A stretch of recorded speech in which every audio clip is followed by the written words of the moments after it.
Dear students, the examinations are near. Every student is preparing for the examination, and in the matter of English, essay is an important aspect. निबंध, ऐसे का अर्थ है निबंध. निबंध में कोई बंधन नहीं होता, उसमें वर्ड्स का निबंध होता है. कितना आपको लिखना है, बाकी क्या आपके व्यूज होंगे वो आपके निजी होते हैं, इसीलिए बच्चे की इच्छा पूछी जाती है. किसी पेपर में जो एसेस होते हैं, एसेस के कई टाइप्स होते हैं. जैसे कुछ निबंध डिस्क्रिप्टिव होते हैं जिसमें किसी चीज़ का वर्णन, जैसे विलेज फेयर है, फेस्टिवल है, दिवाली, होली है, ईद है, इस तरह से कोई भी टॉपिक हो सकता है जिसका वर्णनात्मक रूप में उसका वर्णन करना होता है. दूसरे निबंध इंट्रोडक्टरी होते हैं जो किसी लीडर पर, पोस्टमैन पर, पुलिसमैन पर, इंडियन फार्मर पर, या योर फ्रेंड या योर पेरेंट्स, किसी तरह से पूछा जा सकता है.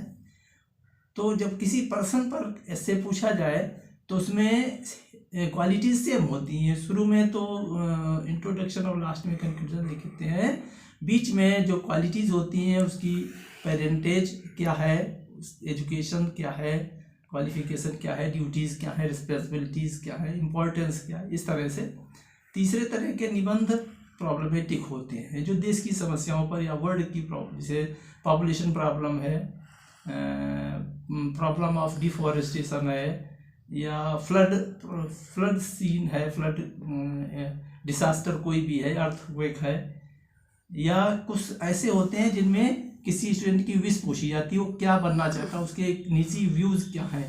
ऑन डिसिप्लिन है, ऑन पोल्यूशन प्रॉब्लम है, ऑन पोल्यूशन है, ऑन पॉपुलेशन, इंक्रीजिंग पॉपुलेशन है, डिफॉरेस्टेशन है, या डिसिप्लिन है, इनडिसिप्लिन जो स्कूलों में बढ़ रहा है उस पर उसके व्यूज़ क्या, उसका नज़रिया क्या है. तो कोई भी स्टूडेंट कई ऐसे नहीं रख सकता, 2-4 रख सकता है, लेकिन उसको चाहिए कि वो इस तरह से प्रिपेयर करे किस पैरा में या किस हेडिंग के अंतर्गत क्या लिखना है. अगर वो ये तैयार कर लेता तो उसको रखने की ज़रूरत फ्यूचर में कभी नहीं पड़ेगी. लेकिन इसके लिए ज़रूरी है कि लैंग्वेज सही हो, लैंग्वेज में ग्रामेटिकल मिस्टेक्स न हो.